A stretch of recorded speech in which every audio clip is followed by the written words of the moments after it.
পৌরসভা নির্বাচনে আওয়ামী লীগের প্রত্যয়নপত্র বিতরণ শেষ। দলের পক্ষে সবাইকে একযোগে কাজ করার আহ্বান নেতাদের।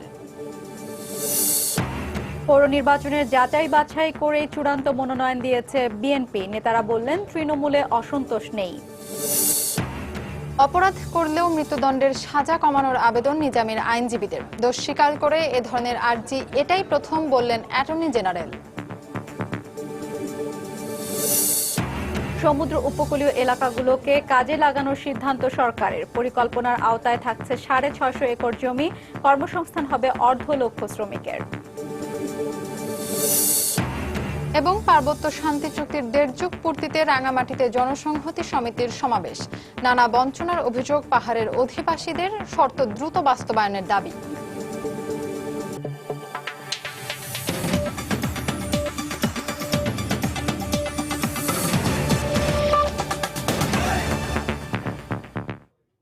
বাংলা সময়ের সঙ্গে আছি আমি হাফসাতুন্নেসা এবং আমি ফাহমিদা মৌটুসী। দলের প্রতি প্রতিশ্রুতিবদ্ধ ও তৃণমূলের ত্যাগী নেতাদেরকেই পৌরসভা নির্বাচনের জন্য প্রার্থী হিসেবে বেছে নিয়েছে আওয়ামী লীগ, এমনটাই জানিয়েছেন দলের নেতারা। বিদ্রোহী প্রার্থীদের ব্যাপারেও মনোনীতদের সতর্ক থাকার আহ্বান জানান তারা। দলীয় সভানেত্রীর কার্যালয়ে গতকাল রাত থেকে আজ বিকেল পর্যন্ত সাংগঠনিক সম্পাদকদের মাধ্যমে প্রার্থী বা তাদের প্রতিনিধির হাতে তুলে দেওয়া হয় প্রত্যয়নপত্র। তাহসিনা জেসির প্রতিবেদন। মনোনয়নপত্র সংগ্রহে আসা নেতাকর্মীদের ভিড়ে সকাল থেকেই আওয়ামী লীগ সভাপতির ধানমন্ডি কার্যালয়ে ছিল উৎসবমুখর পরিবেশ। পৌর নির্বাচনে মেয়র পদে আওয়ামী লীগের মনোনয়নপত্র নিতে কেউ এসেছেন সদর বলে, আর কারো পক্ষে তার প্রতিনিধিরা তা সংগ্রহ করছেন। গোপালগঞ্জ পৌরসভার সেবা করার জন্য আমাকে যে দায়িত্ব দিয়েছে, এই দায়িত্ব আমি তাদের যে আশা আকাঙ্ক্ষা আমি এটা পালন করব। আখাউড়া পৌরসভার তাকজিল খলিফা কাজলের পক্ষে আমি মনোনয়নপত্রটা গ্রহণ করলাম। আমি উপজেলা আওয়ামী লীগের যুগ্ম আহ্বায়ক। এদিকে দলটির নেতারা জানালেন, প্রার্থী বাছাইয়ের ক্ষেত্রে প্রাধান্য পেয়েছে প্রার্থীর জনসম্পৃক্ততা এবং দলের প্রতি আনুগত্য। প্রার্থীর জনসম্পৃক্ততা, দলের প্রতি তার কমিটমেন্ট, জনগণের প্রতি তার কমিটমেন্ট, বিজয়ের সম্ভাবনা, এই কয়টি বিষয়কে মাথায় রেখে উচ্চ ক্ষমতা সম্পন্ন মনোনয়ন বোর্ড এটি যাচাই বাছাই করেই তারপরে মনোনয়ন দিয়েছে। আওয়ামী লীগের যুগ্ম সাধারণ সম্পাদক জাহাঙ্গীর কবির নানক আশাবাদ ব্যক্ত করে বলেন, নেত্রীর প্রতি আস্থাশীল হয়ে সকলকে দলীয় সিদ্ধান্ত মেনে নিতে হবে। সংসদ সদস্যরা নির্বাচনী প্রচারণায় অংশ নিতে না পারলেও তা দলের বিজয়ে কোনো প্রভাব ফেলবে না বলেও মনে করেন দলের এ নেতা। আমরা আশা করি যে এই দলের কেউই এই ধরনের কোনো বিদ্রোহী প্রার্থী হবেন না। কিছু সংখ্যক এমপির জন্য অপেক্ষা করবেন না। এটি শুধু এমপি নির্ভরশীল দল না, দল নির্ভরশীল এমপি। কাজে এই দল তার আপন গতিতে এগিয়ে যাবে। এর আগে দলের সভাপতি প্রধানমন্ত্রী শেখ হাসিনার নেতৃত্বে সোম ও মঙ্গলবার 2 দফায় বৈঠক করে আওয়ামী লীগের প্রার্থী তালিকা চূড়ান্ত করে মনোনয়ন বোর্ড। তাহসিনা জেসি, সময় সংবাদ, ঢাকা। এদিকে পৌর নির্বাচনে কেন্দ্রের মনোনয়ন নিয়ে তৃণমূলে বড় ধরনের অসন্তোষের আশঙ্কা নেই বলে মন্তব্য করেছেন বিএনপির নীতি নির্ধারণী পর্যায়ের নেতারা। যাচাই বাছাই করে গ্রহণযোগ্য ব্যক্তিকে প্রত্যয়নপত্র দেয়া হয়েছে বলেও দাবি করেছেন তারা। তবে সদ্য মনোনয়ন পাওয়া প্রার্থীদের গ্রেফতারে পুলিশ তৎপরতা চালাচ্ছে বলে অভিযোগ তুলেছেন তারা। সালাউদ্দিন সুমনের রিপোর্ট। পৌরসভা নির্বাচনকে কেন্দ্র করে বিভিন্ন জেলা থেকে পাঠানো প্রার্থীদের তালিকা কয়েকদিন ধরে যাচাই বাছাই শেষে মঙ্গলবার সন্ধ্যায় প্রত্যয়নপত্র বিতরণ শুরু করে কেন্দ্রীয় বিএনপি। দলের চেয়ারপারসনের গুলশান কার্যালয়ে বুধবার দুপুর থেকে দ্বিতীয় ও শেষ দিনের মতো চলছে প্রত্যয়নপত্র বিতরণ।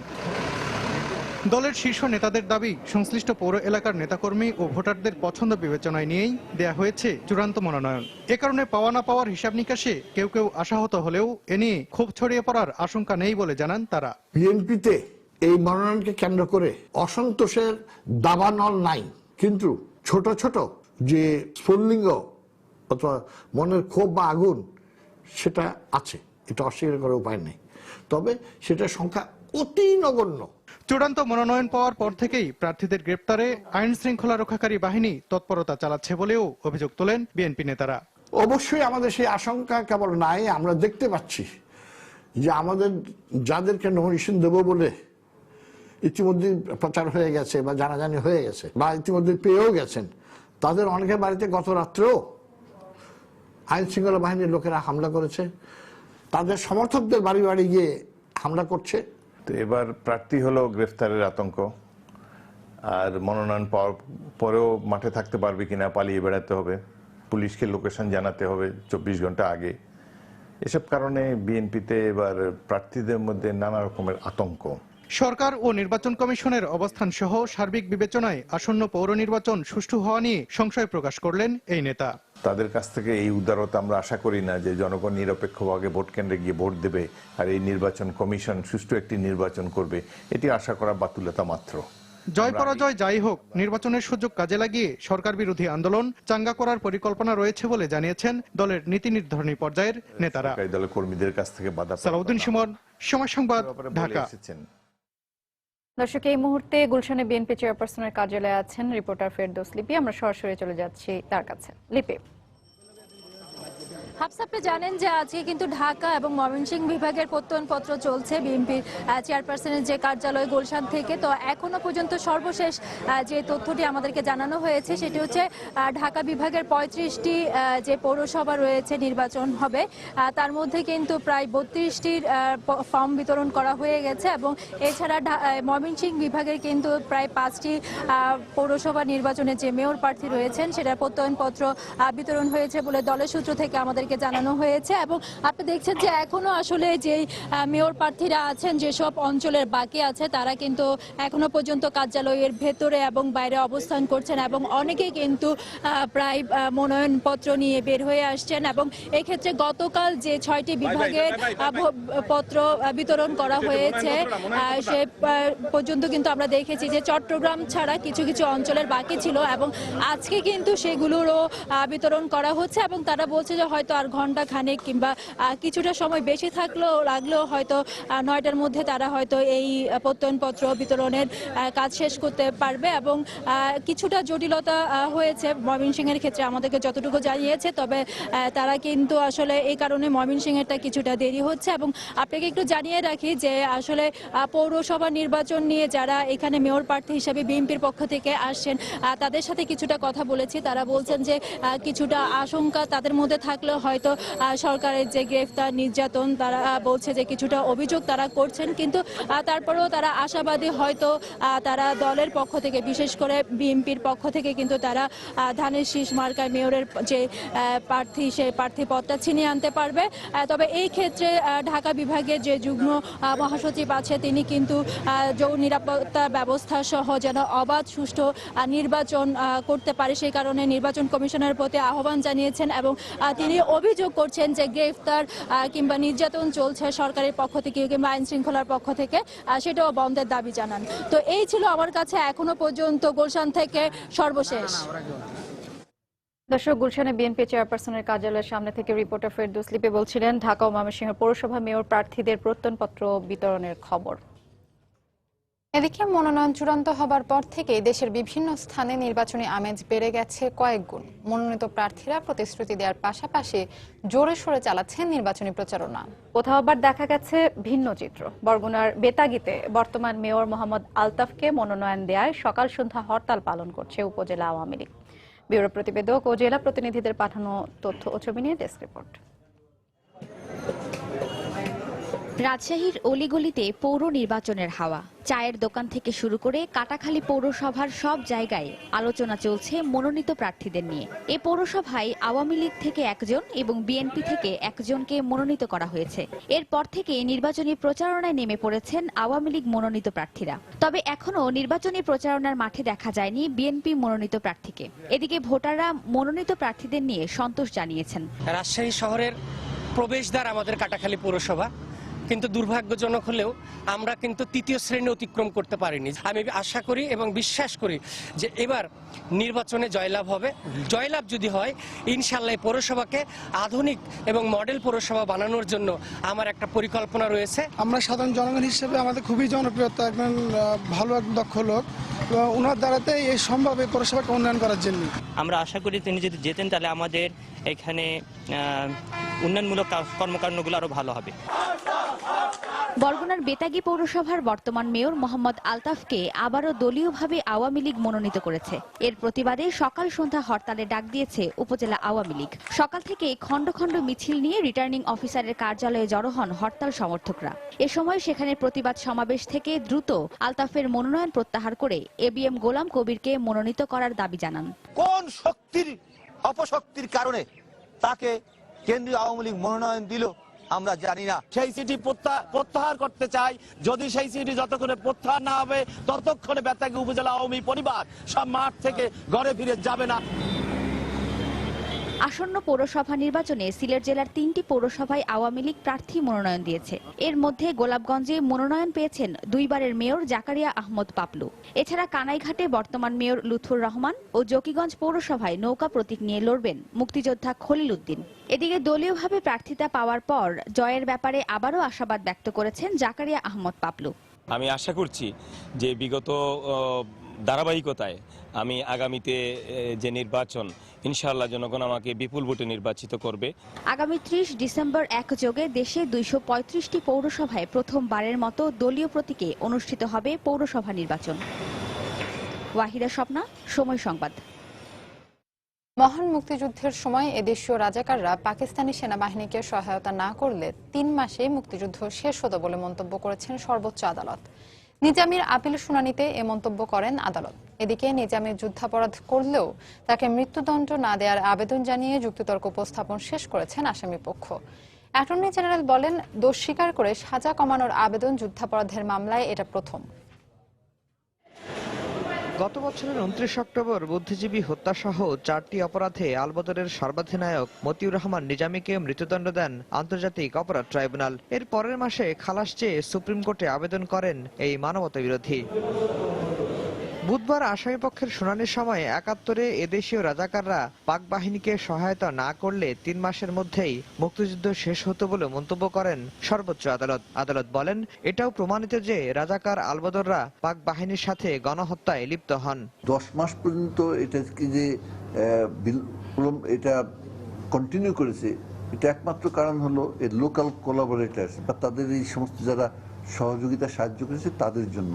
উত্তরে আসামিপক্ষের আইনজীবীরা এসব স্বীকার করে নিলেও শীর্ষ জামায়াত নেতা নিজামী যদি বুদ্ধিজীবী হত্যাসহ যুদ্ধাপরাধ করেও থাকে তাহলে বিশেষ বিবেচনায় তাকে মৃত্যুদণ্ড না দেওয়ার আবেদন জানিয়ে যুক্তিতর্ক উপস্থাপন সমাপ্ত করে আসামিপক্ষ। যদি সাক্ষ্য প্রমাণের উপরে আপনারা যদি কোনো একটা ধারায় অভিযোগে আমাকে দোষী সাব্যস্ত করেন, তার বয়স, তার অসুস্থতা বিবেচনা করে সাজার ব্যাপারেও তাকে সেই ধরনের একটা মানবিক বিচার বিবেচনা করবেন। অ্যাটর্নি জেনারেল মনে করেন, আপিল শুনানিতে দোষ স্বীকার করে মৃত্যুদণ্ড কমানোর আবেদন মানবতা বিরোধীদের বিচারে এটাই প্রথম। জামাত ইসলামীর পক্ষ থেকে তাদের শীর্ষ আইনজীবীরা এই প্রথম তাদের একজন অভিযুক্ত নেতা যে অপরাধী সেটা স্বীকার করে নিলেন। আগামী 7 ডিসেম্বর রাষ্ট্রপক্ষের এবং 8 ডিসেম্বর উভয় পক্ষের পাল্টাপাল্টি যুক্তিতর্ক উপস্থাপনের মধ্য দিয়ে জামায়াতের আমির মতিউর রহমান নিজামীর মামলার আপিল শুনানি শেষ হবে। আফজাল হোসেন, সময় সংবাদ, ঢাকা।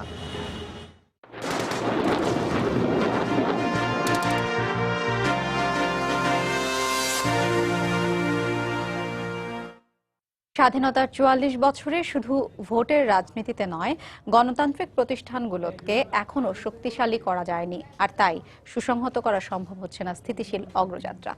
রাজনৈতিক বিশ্লেষকরা এ মূল্যায়নের পাশাপাশি বলছেন, এ সুযোগে দ্রুত বিকাশ ঘটছে জঙ্গিবাদের।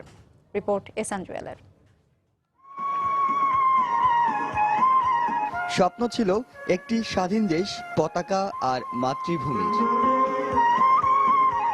সেই স্বপ্ন বাস্তবায়নের পথে রাজনীতির বহু বাক বদল হয়েছে, ঘটেছে উত্থান পতন, সিংহাসনে এসেছে নতুন নতুন মুখ। তবে এখনো সুসংহত গণতান্ত্রিক শাসন ব্যবস্থা প্রতিষ্ঠার সংগ্রাম চলছে।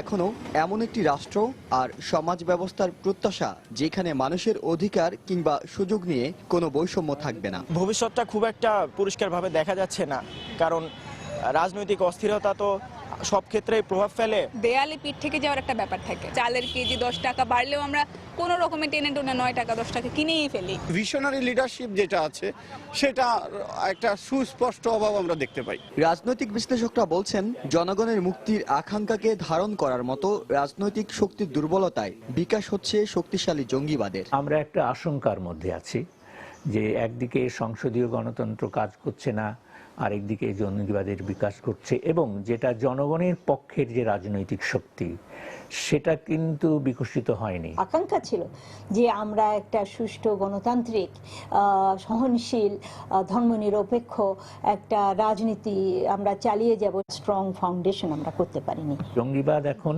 মানুষের বিক্ষোভকে, ব্যর্থতার বোধকে এই ধারণ করছে। ফ্রিডম অফ এক্সপ্রেশন, মিডিয়ার স্বাধীনতা, এমনকি যেখানে নির্বাচিত সরকার সেখানেও এগুলা মাঝে মাঝে হুমকির উপরে পড়ে যাচ্ছে। সব মিলিয়ে আমরা বলতে পারবো না যে আমরা রাজনৈতিকভাবে অগ্রসর হয়েছি। সর্বস্তরে জনগণের শাসন, মত প্রকাশের সুযোগ এবং রাজনৈতিক দলগুলোর মধ্যে শিষ্টাচার প্রতিষ্ঠার পাশাপাশি সংসদীয় গণতন্ত্রকে অগ্রাধিকার দেয়া গেলেই সুদিন আসবে।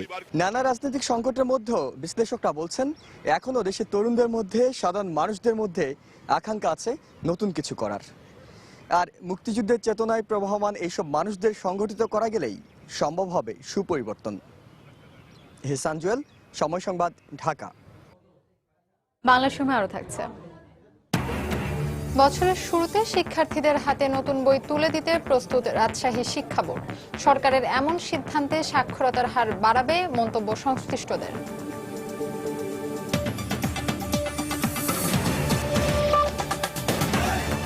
তাই তো সবাই বলে শিল্পাল্লার দিন শেষ, মেগা ডিজিটাল স্কেলে বাংলাদেশ। অচিরেই পার্বত্য শান্তি চুক্তি বাস্তবায়ন না হলে পার্বত্য চট্টগ্রাম আবারও উত্তপ্ত হয়ে ওঠার হুমকি দিয়েছেন জনসংহতি সভাপতি সন্তু লারমা। একই সঙ্গে আগামী জানুয়ারি থেকে 3 পার্বত্য জেলায় হরতাল, অবরোধ এবং অসহযোগ কর্মসূচি পালনেরও ঘোষণা দিয়েছেন তিনি। শান্তি চুক্তির 18 বছর পূর্তি উপলক্ষে রাঙামাটিতে জেএসএস আয়োজিত সমাবেশে সন্তু লারমা এই হুঁশিয়ারি উচ্চারণ করেন। রাঙামাটি থেকে সাখাওয়াত টিপুর ক্যামেরায় বিস্তারিত জানাচ্ছেন কমল দে। একই সময় না হলেও মাত্র 8 কিলোমিটারের মধ্যে শান্তি চুক্তির দুই পক্ষ ক্ষমতাসীন আওয়ামী লীগ এবং জনসংহতি সমিতির সমাবেশ দেখায় রাঙ্গামাটি জুড়ে কিছুটা উত্তেজনা তো ছিলই, তাই রাস্তায় ছিল পুলিশের সতর্ক অবস্থান। এর মাঝে বিপুল সংখ্যক কর্মী ও সমর্থক নিয়ে সকালে রাঙ্গামাটি জিমনেশিয়াম চত্বরে আসেন জেএসএস প্রধান সন্তু লারমা। শান্তি চুক্তি না হওয়ার কারণে আমরা এখানে জনসমাবেশ ডাকছি। দ্রুত পার্বত্য 3 জেলায় শান্তি ফিরিয়ে আনতে সরকারের প্রতি জোর দাবি জানান আদিবাসী সংক্রান্ত ককাসের প্রধান এবং ওয়ার্কার্স পার্টির সাধারণ সম্পাদক ফজলে হোসেন বাদশাহ। শান্তি চুক্তির যারা বিরোধিতা করবে তারা রাষ্ট্র বিরোধী শক্তি। আমরা শান্তি চুক্তির পূর্ণাঙ্গ বাস্তবায়ন চাই। শান্তি চুক্তির 72টি ধারার মধ্যে 48টি ইতিমধ্যে বাস্তবায়ন হয়েছে বলে সরকার দাবি করলেও জেএসএস প্রধান দাবি করেন মাত্র 25টি ধারা বাস্তবায়ন হয়েছে। চুক্তি বিরোধী যুগ্ম রাজনৈতিক দালাল ও প্রতিক্রিয়াশীলদের সামাজিক ভাবে বর্জন ও রাজনৈতিকভাবে প্রতিরোধ করা। পার্বত্য চট্টগ্রাম চুক্তি বাস্তবায়নের লক্ষ্যে সারা পার্বত্য চট্টগ্রামে হরতাল চলবে। 1997 সালের 2 ডিসেম্বর তৎকালীন আওয়ামী লীগ সরকারের সাথে শান্তি চুক্তিতে উপনীত হয় 2 দশকের বেশি সময় ধরে স্বায়ত্তশাসনের দাবিতে আন্দোলনরত পার্বত্য জনসংহতি সমিতি। পার্বত্য শান্তি চুক্তির 1.5 যুগ পূর্তি উদযাপনের পাশাপাশি হারানো জমি ফিরে পাওয়ার দাবিতে এই রাঙ্গামাটি সদরে জড়ো হয়েছিল হাজার হাজার যুব নরনারী। আর এই মহাসমাবেশে সন্তু লারমা বলেছেন, যদি সরকার শান্তি চুক্তি অনুধাবন করতে না পারে তাহলে পার্বত্য চট্টগ্রামে আবার উত্তপ্ত হয়ে উঠবে এবং আবার আগুন জ্বলবে। রাঙ্গামাটি থেকে কমল দেব, সময় সংবাদ। এদিকে পার্বত্য শান্তি চুক্তির 18 বছর পূর্তি উপলক্ষে বান্দরবান ও খাগড়াছড়ি সহ দেশের বিভিন্ন স্থানে আনন্দ শোভাযাত্রা সমাবেশ অনুষ্ঠিত হয়েছে। সকালে বান্দরবান জেলা পরিষদের উদ্যোগে শোভাযাত্রা বের করা হয়। শোভাযাত্রাটি শহরের গুরুত্বপূর্ণ সড়ক ঘুরে রাজার মাঠে গিয়ে শেষ হয়। এ সময় বাদ্যযন্ত্র বাজিয়ে আনন্দে মেতে ওঠেন পাহাড়ি ও বাঙালিরা।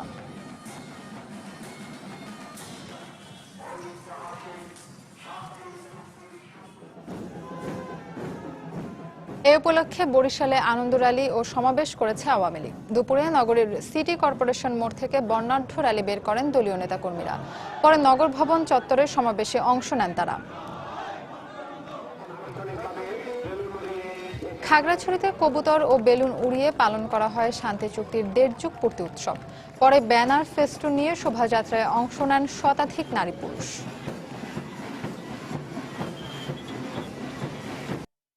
বছরের শুরুতে শিক্ষার্থীদের হাতে বিনামূল্যে নতুন বই তুলে দিতে প্রায় সব প্রস্তুতি শেষ করেছে রাজশাহী আঞ্চলিক প্রাথমিক ও মাধ্যমিক শিক্ষা অফিস। এতে শিক্ষার্থীদের পড়াশোনায় বাড়তি আগ্রহ সৃষ্টি হবে বলে মনে করেন শিক্ষা বোর্ড কর্মকর্তারা। আর আঞ্চলিক শিক্ষা কর্মকর্তাদের মতে সরকারের এমন পদক্ষেপে সাক্ষরতার হার দিন দিন বাড়ছে। আব্দুল সালামের ছবিতে সাইফুর রহমান রকের রিপোর্ট। রাজশাহী জেলার অধিকাংশ প্রাথমিক ও মাধ্যমিক বিদ্যালয়ে ২০১৫ শিক্ষাবর্ষের বার্ষিক পরীক্ষা শেষ হয়েছে। এখন পালা ফলাফল আর নতুন ক্লাসে ওঠার। সংশ্লিষ্টদের মতে সরকারি বেসরকারি মিলিয়ে জেলাতে প্রাথমিক ও মাধ্যমিক বিদ্যালয়ের সংখ্যা ১,৮৪২টি, আর অধ্যয়নরত ২,৬০,০০০ শিক্ষার্থীর জন্য প্রয়োজন ৪৬,৯৭,২১০টি নতুন বইয়ের, যার অধিকাংশ ইতোমধ্যে চলে এসেছে। অন্যান্য বছর সমস্যা থেকেও আমরা যথাসময়ে বই হাতে তুলে দিতে পেরেছি, আর এবারে তো ইনশাল্লাহ পরিবেশ খুবই ভালো, আমাদের কোনো সমস্যা নেই।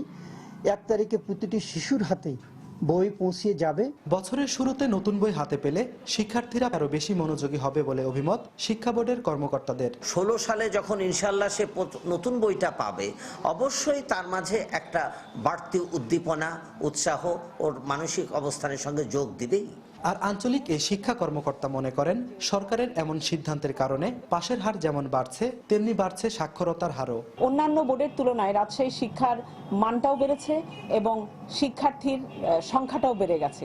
আমরা মনে করি শিক্ষার্থীদের হাতে এই বিনামূল্যের পাঠ্যপুস্তকটা যথাসময়ে পৌঁছার কারণেই এটি সম্ভব হয়েছে। ইতোমধ্যে ২৫ লাখ বই চলে এসেছে, বাকিটা কয়েকদিনের মধ্যেই পৌঁছাবে বলে আশা করছেন সংশ্লিষ্টরা। সাইফুর রহমান রকি, সময় সংবাদ, রাজশাহী। বাংলা সময় আরো থাকছে। সার পরিবহনে এখনো প্লাস্টিকের ব্যাগ ব্যবহৃত হচ্ছে পলাশ ও ঘোড়াশাল ইউরিয়া কারখানায়। লোকসানের আশঙ্কায় সার উত্তোলন করছে না 16 জেলার ডিলার।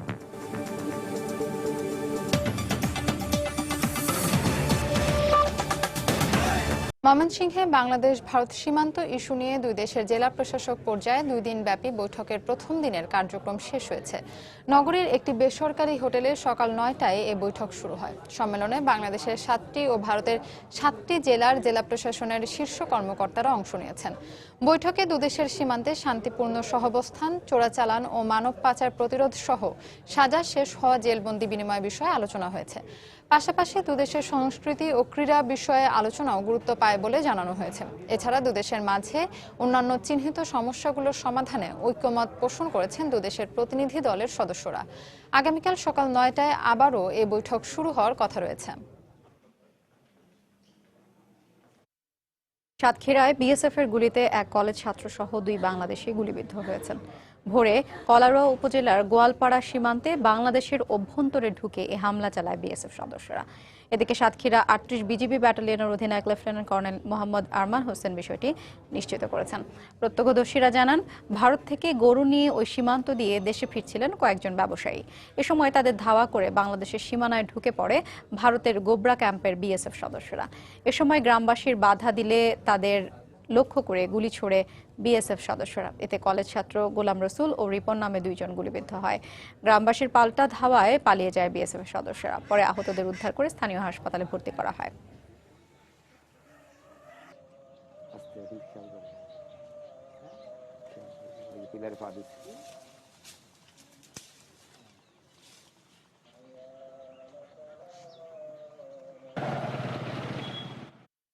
মিয়ানমারের জলসীমা থেকে উদ্ধার হওয়া অভিবাসীদের মধ্যে আরও 48 বাংলাদেশিকে দেশে ফিরিয়ে আনা হয়েছে। দুপুরে বিজিপি পতাকা বৈঠক শেষে তাদের ঘুমধুম সীমান্ত দিয়ে দেশে ফিরিয়ে আনা হয়। এ নিয়ে 7 দফায় বিজিবির কাছে 777 বাংলাদেশিকে হস্তান্তর করল মিয়ানমার কর্তৃপক্ষ। বিজিবি জানায়, বেলা 12টায় কক্সবাজার বিজিবির 17 ব্যাটালিয়নের অধিনায়ক লেফটেন্যান্ট কর্নেল ইমরান উল্লাহ সরকারের নেতৃত্বে বাংলাদেশের 20 সদস্যের একটি প্রতিনিধি দল বান্দরবানের ঘুমধুম সীমান্ত দিয়ে মিয়ানমার যান। পরে দেশটির ঢেকিবেনিয়ায় বিজিপি পতাকা বৈঠক শেষে দুপুর 3:30টার দিকে মিয়ানমার ইমিগ্রেশন ডিপার্টমেন্ট 48 বাংলাদেশিকে হস্তান্তর করে। পরে তাদের ঘুমধুম সীমান্তের বাংলাদেশ মিয়ানমার মৈত্রী সেতু দিয়ে বাংলাদেশে ফিরিয়ে আনা হয়। ফেরত আনা 13 জেলার বাসিন্দাদের কক্সবাজার জেলা প্রশাসনের কাছে হস্তান্তর করা হয়েছে। বর্তমানে প্রাথমিক আইনি প্রক্রিয়ার জন্য তাদের জেলা সাংস্কৃতিক কেন্দ্রে রাখা হয়েছে। আমাদের কনসুলেট অফিস যে কজনকে ভেরিফাই করে দিয়েছে সেই কজনকে আমরা নিয়ে এসেছি। আমরা বলছি আমাদের সাথে বিশদ আলোচনা হয়েছে বাকিদের ব্যাপারে। আমরা বলেছি যে যতক্ষণ পর্যন্ত আমাদের একটা নাগরিকও তাদের দেশে থাকবে এবং তাকে যদি আমাদের কনসুলেট অফিস ভেরিফাই করে অবশ্যই তাকে আমরা বাংলাদেশে নিয়ে আসবো, ফেরত নিয়ে আসবো। আমরা আইওএম তাদের যে দেখাশোনার দায়িত্ব নিয়েছি, এটা মোটামুটি 2 দিন সময় লাগবে। শুক্রবার দিন তারা আশা করছি যে যার বাড়ি ফিরে যাবেন। এই 48 জনে এখানে 13টা জেলার লোক আছেন। পঞ্চগড় ও দিনাজপুর সহ দেশের বিভিন্ন পৌরসভায় মনোনয়নপত্র সংগ্রহ ও জমা দিয়েছেন মেয়র ও কাউন্সিলর প্রার্থীরা। পঞ্চগড় পৌরসভায় আওয়ামী লীগ ও বিএনপি সহ মেয়র পদে 5 জন এবং কাউন্সিলর পদে 55 জন প্রার্থী মনোনয়নপত্র সংগ্রহ করেন। দুপুরে দলীয় কর্মী সমর্থকদের সঙ্গে নিয়ে জেলার নির্বাচন অফিস থেকে মনোনয়নপত্র সংগ্রহ করেন তারা।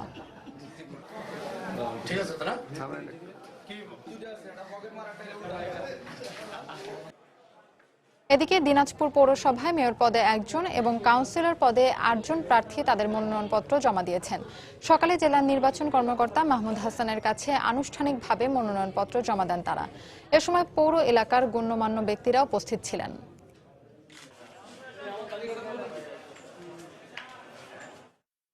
উপকূলীয় জেলা পটুয়াখালীর কলাপাড়া ও কুয়াকাটা পৌরসভায় বইছে নির্বাচনী হাওয়া। সমর্থন আদায়ে ভোটারদের দাঁড়ে দাঁড়ে ঘুরছেন সম্ভাব্য মেয়র ও কাউন্সিলর প্রার্থীরা। তবে নির্বাচনের স্বচ্ছতা ও নিরপেক্ষতা নিয়ে বিএনপি নেতারা প্রশ্ন তুললেও আওয়ামী লীগ বলছে এটি সরকারের সময়োপযোগী সিদ্ধান্ত। এদিকে সুষ্ঠু নির্বাচন অনুষ্ঠানে সব ধরনের পদক্ষেপ নেওয়া হয়েছে বলে জানান নির্বাচন কর্মকর্তা। মনির হোসেন বাদলের তথ্য ও সুজন দামের ছবি নিয়ে ডেস্ক রিপোর্ট। তফসিল ঘোষণার পর থেকে পটুয়াখালীর কলাপাড়া ও পর্যটন এলাকা কুয়াকাটা পৌরসভায় শুরু হয়েছে নির্বাচনের আমেজ। সম্ভাব্য প্রার্থীদের পোস্টার ও শুভেচ্ছা ব্যানারে ছেয়ে গেছে এলাকার অলিগলি। আর দলীয় মনোনয়ন পেতে দৌড়ঝাঁপ শুরু করেছেন ক্ষমতাসীন দলের সম্ভাব্য প্রার্থীরা।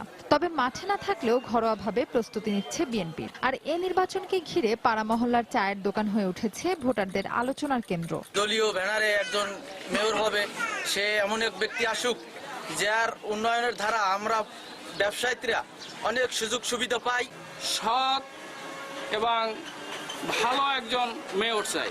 এদিকে দলীয় প্রতীকে নির্বাচন সরকারের সময়োপযোগী সিদ্ধান্ত বলে মনে করছে আওয়ামী লীগ। তবে স্বচ্ছতা ও নিরপেক্ষতা নিয়ে শঙ্কা প্রকাশ করছে জেলা বিএনপি। দলীয় প্রতীকে হলে স্বভাবত কারণে বোঝা যাবে জনগণের সাপোর্ট কোন দিকে আছে এবং রাজনৈতিকভাবে এটার প্রভাব বিস্তার করবে বলে আমি মনে করি। দলীয় প্রতীকে নির্বাচন হলে মারামারি কাটাকাটি হানাহানি বাড়বে।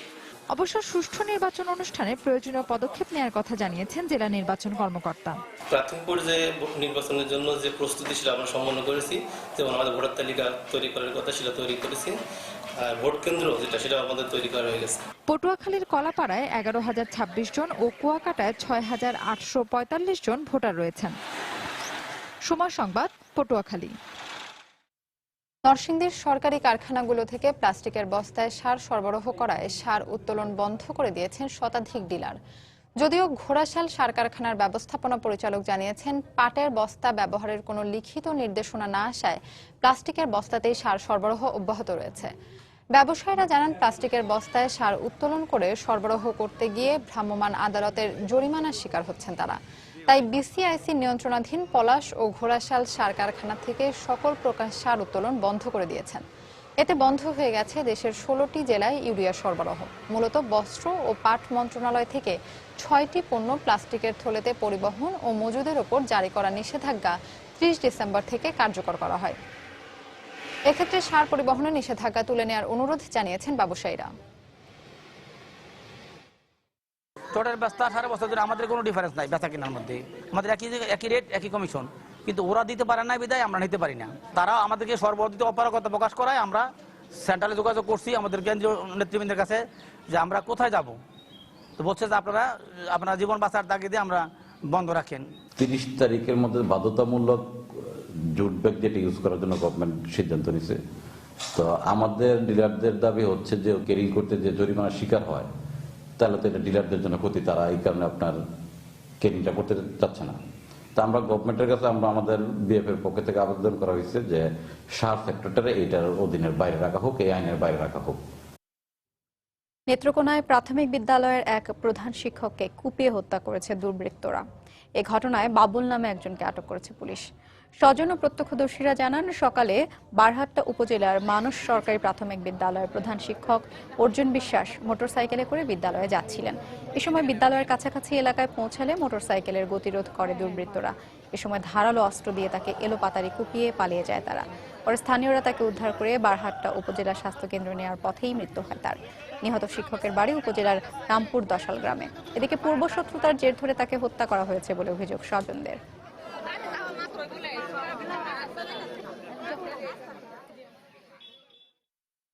একটা ফোন আইছে যে আপনার ভাইয়ের তো এই অনেক সমস্যা, এই হসপিটালও আছে। আমি কিসে কয় এনো কূপ দিছে কাশেম মেম্বারের ভাইয়ে, হ্যাঁ বাবুল আর ও কেলা কেলা, হ্যাঁ কালাচাঁদ, হ্যাঁ এরা কূপ দিছে। কূপ দিলে আমি আয়া দেখলাম যে আমার ভাই মারা গেছে। সকাল ৫:১০টার দিকে মনার সরকারি প্রাথমিক বিদ্যালয়ের শিক্ষক অর্জুন বিশ্বাস বাড়ি হতে স্কুলে যাওয়ার পথে স্কুলের কাছাকাছি গেলেই পূর্বশত্রুতার জের ধরে কালাচাঁদ নামে এক ব্যক্তি তাকে আঘাত করে।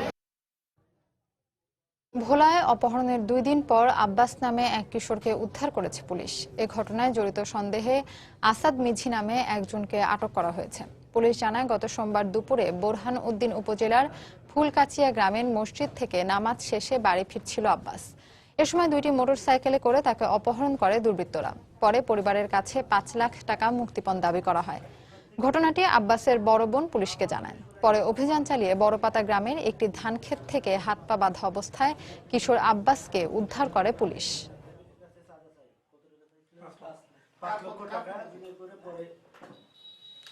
ওদের ধরতে গেছে, ওরা ডাকাত ডাকাত বলে চিৎকার দেয়। এটা হচ্ছে ভোর পরে এই আসাদ মিজি। আমার কাছে একটা নাম্বার ছিল মুখস্থ আমার বোনের, ওই নাম্বারটা দিয়েছে, ওদের মোবাইল দিয়ে ফোন দিছে। ঠিক আছে, ওদের মোবাইল দিয়ে ফোন দেয়া বলতে আছে আমার ফিরাইতে আছে আর আমার কান্দা শুনাইতে আছে, আর ওরা বলতে আছে ৫ লাখ টাকা দিয়ে ছুটে না হলে আমি সকালবেলা মারা ফলাইয়া দেব। বিকাশের মাধ্যমে টাকা হাতিয়ে নেয়। এই চক্রের ১১ জন সদস্য এটার সাথে জড়িত বলে আমরা প্রাথমিকভাবে জানতে পেরেছি। বিস্তারিত তদন্ত শেষে বিস্তারিত জানা যাবে। লক্ষ্মীপুরের ডাকাতির প্রস্তুতির সময় পুলিশের সাথে বন্দুকযুদ্ধে একজন গুলিবিদ্ধ হয়েছে। এই ঘটনায় ২ জনকে গ্রেফতার করা হয়েছে। ঘটনাস্থল থেকে উদ্ধার করা হয়েছে একটি এলজি, ৩ রাউন্ড গুলিসহ বেশ কিছু দেশীয় অস্ত্র। গতরাতে রায়পুর উপজেলার সাইচা এলাকায় এ ঘটনা ঘটে। পুলিশ জানায়, তাদের উপস্থিতি টের পেয়ে গুলি ছোড়ে ডাকাত দল। পুলিশও পাল্টা গুলি ছুঁড়লে মুসলিম নামে এক ডাকাত গুলিবিদ্ধ হয়। এক পর্যায়ে ডাকাত দল পিছু হটতে শুরু করলে ঘটনাস্থল থেকে গুলিবিদ্ধ অবস্থায় মুসলিম ও তার সহযোগী শুক্কুরকে গ্রেফতার করা হয়। পরে ২ জনকে সদর হাসপাতালে পাঠানো হয়। গ্রেফতার ২ জনের বিরুদ্ধে অস্ত্র, ডাকাতি সহ বেশ কয়েকটি মামলা রয়েছে বলে নিশ্চিত করেছে পুলিশ।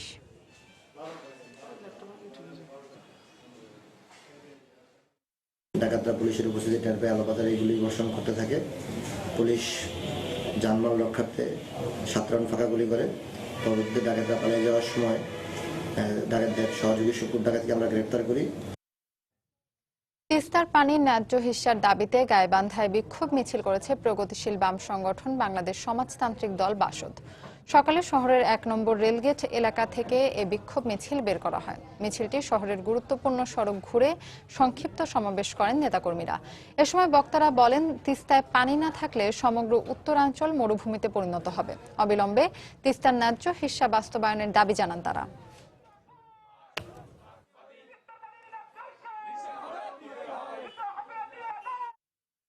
দীর্ঘদিন ধরে অবহেলিত অবস্থায় পড়ে থাকা দেশের সমুদ্র উপকূলীয় এলাকাগুলোকে কাজে লাগানোর সিদ্ধান্ত নিয়েছে সরকার। আর এর অংশ হিসেবে চট্টগ্রামের আনোয়ারার সমুদ্র উপকূলীয় এলাকার প্রায় ৬৫০ একর জমির ওপর গড়ে তোলা হচ্ছে বিশেষ অর্থনৈতিক অঞ্চল। শাখাওয়াত টিপুর ক্যামেরায় বিস্তারিত জানাচ্ছেন কমল দে। বিশ্বের উন্নত দেশগুলোতে নদী এবং সমুদ্র উপকূলীয় এলাকাগুলোকে শিল্পায়নের কাজে ব্যবহার করা হলো বাংলাদেশে আগে তা সম্ভব হয়ে ওঠেনি। তবে বর্তমান সরকার উপকূলীয় এলাকায় বিশেষ শিল্পাঞ্চল গড়ে তোলার সিদ্ধান্ত নিয়েছে। প্রথম পর্যায়ে অনুমোদন দেওয়া হয়েছে আনোয়ারা উপজেলার উপকূলীয় এলাকা গহিরাকে। ওইটার ফিজিবিলিটি স্টাডি করেছে জাপান ডেভেলপমেন্ট ইনস্টিটিউট, এবং এ পর্যন্ত চায়নার কয়েকটি কোম্পানি এটা ডেভেলপ করতে আগ্রহ প্রকাশ করেছে। ভূমি মন্ত্রণালয় থেকে কিন্তু ভূমি অধিগ্রহণের জন্য কিন্তু আমরা ইতিমধ্যেই কাজ শুরু করেছি এবং ফাইলও সাইন করে দেওয়া হয়েছে। এক্ষেত্রে শিল্প কারখানা গড়ে তোলার জন্য বিদেশি বিনিয়োগকারীদের আগ্রহী করে তুলতে এখনই ব্যবস্থা নেওয়ার আহ্বান জানালেন এই ব্যবসায়ী নেতা। শিল্পায়নের জন্য বিভিন্ন উদ্যোক্তাদেরকে আমাদেরকে এখানে আনা উচিত এবং তাদেরকে ইনভাইট করে এনে তাদেরকে আমাদের সাইটটা দেখাতে হবে। প্রাথমিকভাবে এই অর্থনৈতিক জোনে ভারী শিল্পকে অগ্রাধিকার দেওয়া হচ্ছে। এই অবস্থায় পোশাক শিল্পকে এই তালিকায় রাখার দাবি গার্মেন্টস ব্যবসায়ীদের। চট্টগ্রামের গার্মেন্টস এখন খুবই খারাপ অবস্থায়। আমরা চাচ্ছি ওইখানে একটা সেপারেট একটা পল্লী করা হোক, ওইখান থেকে ভাগ করে অন্তত আমরা যাতে 100টা ফ্যাক্টরি অন্তত করতে পারি।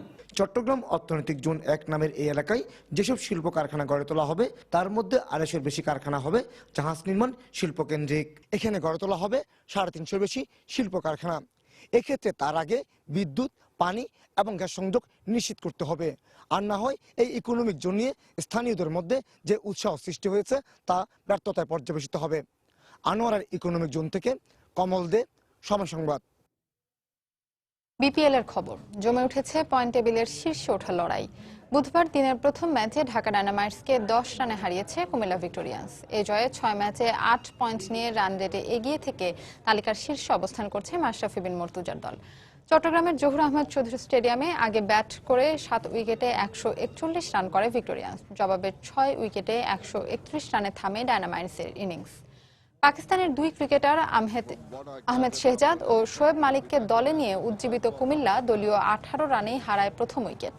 ইমরুল কায়াসও বেশিক্ষণ টিকতে পারেননি, তবে উইকেট পতনের মিছিলে এক প্রান্ত আগলে রেখে কুমিল্লার ইনিংস এগিয়ে নিতে থাকেন উদ্বোধনী ব্যাটসম্যান লিটন দাস। কিন্তু দলীয় 70 ও ব্যক্তিগত 31 রানে কাটার স্পেশালিস্ট মুস্তাফিজের শিকার হন তিনি। তবে ইংলিশ ক্রিকেটার আশার জাইদির 29 বলের 45 রানের ঝোড়ো ইনিংসে শেষ পর্যন্ত 7 উইকেটে 141 রানের সংগ্রহ পায় কুমিল্লা।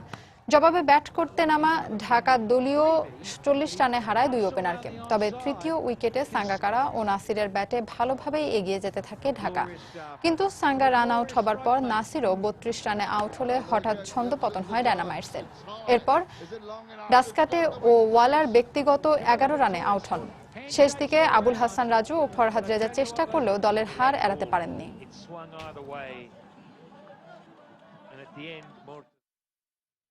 এদিকে দিনের দ্বিতীয় ম্যাচে মুখোমুখি হয়েছে চিটাগাং ভাইকিংস ও সিলেট সুপারস্টার। চট্টগ্রামের জহুর আহমেদ চৌধুরী স্টেডিয়ামে স্বাগতিকদের বিপক্ষে টস হেরে ব্যাট করছে সিলেট। এই ম্যাচে সিলেট সুপারস্টারসের হয়ে খেলছেন পাকিস্তানের তারকা অলরাউন্ডার শহীদ আফ্রিদি। দর্শক, চলুন চ্যানেল 9 এর সৌজন্যে সরাসরি ম্যাচের কিছু অংশ দেখে আসি। Mohammad Amir took him on and yet another shot the stumps. This time he misses. If he had been on target, I reckon it would have been pretty close. Well, if it hit and it was out, crowd would have gone crazy. Swivel in the hand and oh, got to slide the bat. Let's have a look at this. Been watching Cameron Akmal coaching manual. That's well out.